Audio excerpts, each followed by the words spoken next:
Criminal lawyers, who's the craziest client you've ever worked with? I'm a lawyer. A defense attorney to be more specific. I defend criminals and innocent people alike.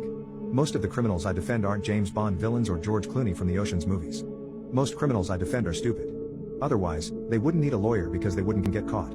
Most of the time I can tell whether or not my client committed the crime.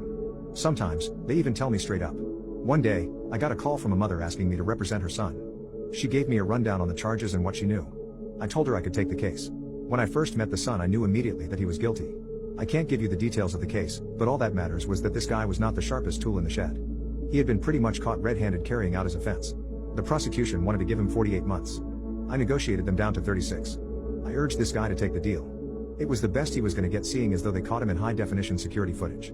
He refused to take the deal.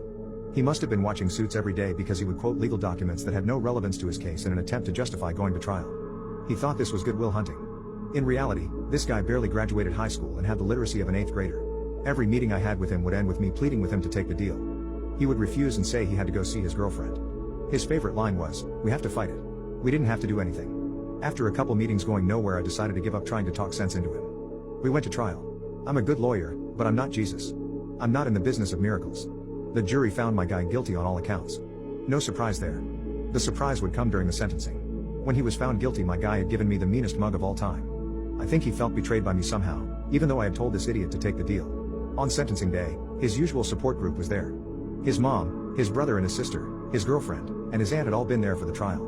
But there were 3 new guys I hadn't seen before. I had seen this before.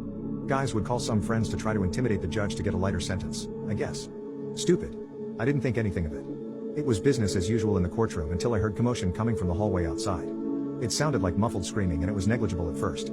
As it got louder, the judge had to stop mid-sentence and ask the bailiff to investigate what was going on. The bailiff didn't lift a foot before the doors to the courtroom swung open and a woman who looked like she had just woken up from a 15-year nap stormed in.